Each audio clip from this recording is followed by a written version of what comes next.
Africa Day is in a few days' time. What would you say South Africans and Africans in general should be celebrating? Well, I think what we need to bear in mind about Africa Day is that the day was set to commemorate the foundation of the Organization of African Unity. So Africa Day really, therefore, wants to emphasize the point to all of us as Africans that we all of us share a common destiny, and hence the need for Africa to unite,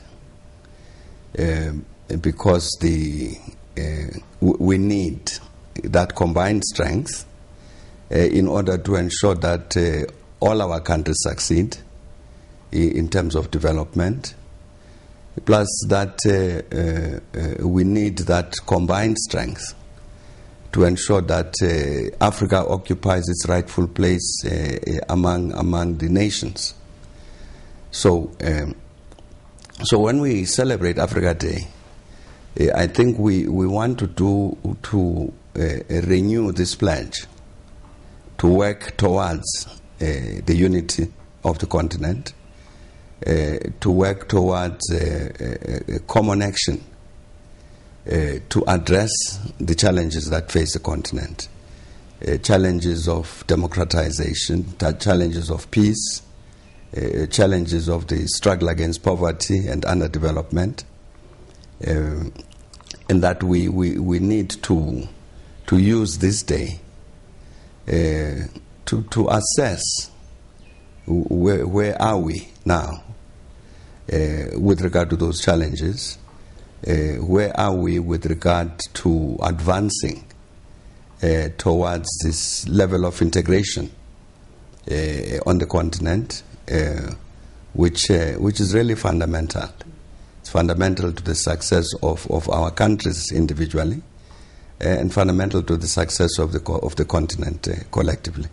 How do you appraise African integration? What is your assessment? What is the progress? What do you think we should be doing in order to expedite it? If you look, for instance, at the issue of the policies that the continent needs in order to chart its way forward, I would say the continent has made a great deal of progress, in the sense that there's a whole body of policy about many things, agreed policies, like what we should do in order to ensure that the continent becomes a democratic continent, with all sorts of various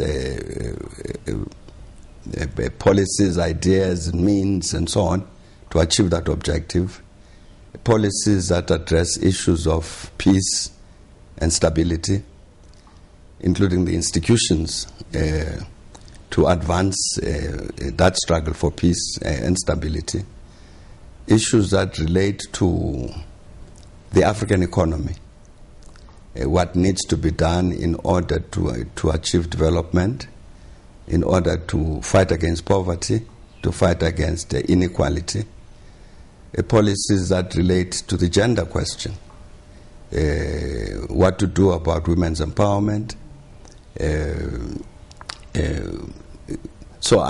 across the board, on children, issues of terrorism, and so on. So I'm saying that I think from that policy side, the continent has really made great advances in terms of evolving common policies that really ought to define where the continent is going. I think also progress is being made. If we look at this process of the integration of the continent as being a bottom-up process, I think a lot of progress has been made with regard to issues of regional integration in Southern Africa, in West Africa, in East Africa, and so on, which constitute the necessary building blocks towards the integration of the continent as a whole. So it's now possible for the African continent to speak with one voice about itself, and to speak with one voice about its relations with the rest of the world. I think all of those things really amount to good progress that is being made towards integration and the unity of the continent. President, you interact a lot with different sections of society, including young people. Very often we hear young people asking, why should we celebrate Africa Day, including many other holidays, many other days. What would your message be to young people? Well, I think the youth should bear in mind that I think they have a particular responsibility with regard to this matter. The older generations fought for the emancipation of the continent. Liberation was achieved, independence was achieved. So the next task, one of the next tasks then becomes, what do we do with that liberation? And clearly the issue of the eradication of poverty, the eradication of underdevelopment becomes a strategic challenge. And it's a challenge which the youth must address, to see what it is that needs to be done by the continent acting together to address those matters of the struggle against poverty and underdevelopment. And the issue that we've been talking about of regional integration, for instance, is very important with regard to that. So even issues of establishing stable democracies on the continent, in part, surely, certainly to ensure that we empower the people, but also to ensure that the continent has the ways and means by which it addresses its conflicts and tensions in a peaceful manner, so that whole struggle to build a peaceful continent remains a challenge. The issue of the emancipation of women, of gender equality, remains a challenge on the continent. So I'm saying that the youth need to understand that the burden to address all of those issues, to achieve further advances, the burden rests on their shoulders. And also bearing in mind that I think the point is established, that we would succeed better if we act together as Africans, rather than that each country views itself as an island. Because in practical terms, the people of Africa don't see themselves in that way. People cross borders very easily. They've got relatives and friends across borders, and they trade across borders and so on. So the people themselves see themselves as Africans, and everywhere you go on the continent, they identify themselves as Africans. And so I'm saying that in addressing all of these challenges, the youth also needs to bear in mind that these issues would be more effectively addressed if we're acting together as in unity. The question of hope is a recurrent theme in your narrative about the continent. It's there in I'm an African, where you say, and I'm paraphrasing, whatever the cynicism of the moment, whatever the skeptics say, Africa will be free. And yet when crises emerge on the continent, hope seems to ebb away.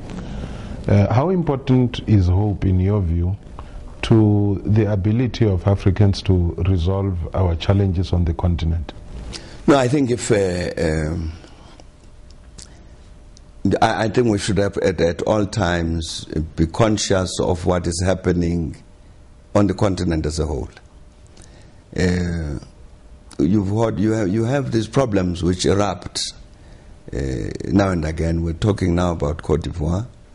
We haven't spoken about countries like Somalia, with serious problems. But it's not as though those conflicts represent what is happening on the continent. The bulk of the continent is at peace. It's not at war. The bulk of the continent is developing.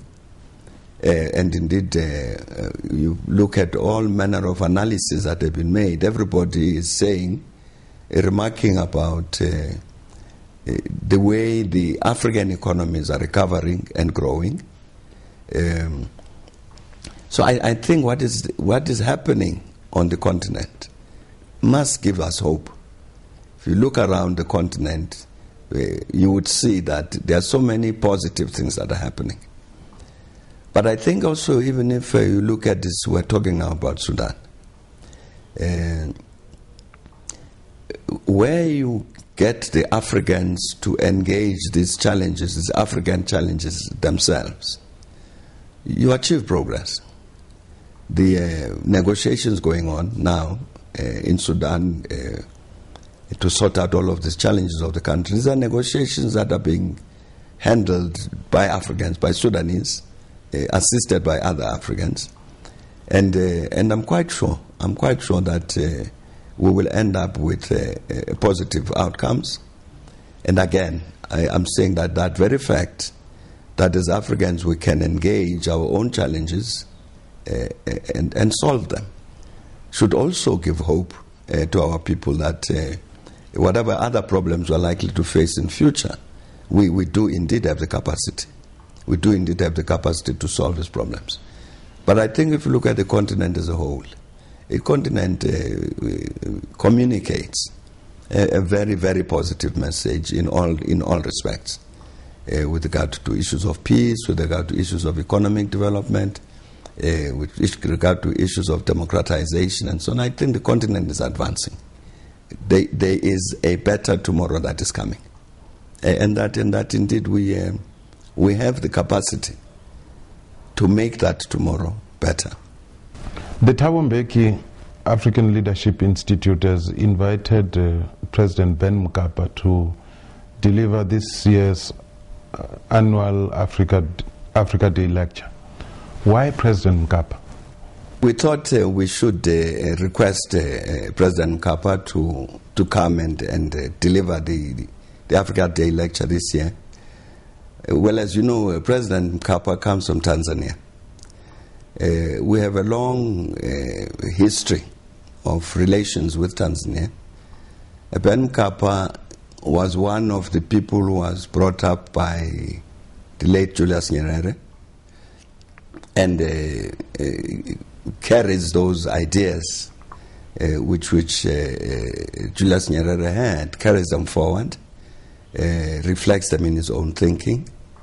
And as you would know, those ideas which Mwalimu had were about African unity, were about recognition of the fact that no African country should see itself as being successful if other African countries don't succeed.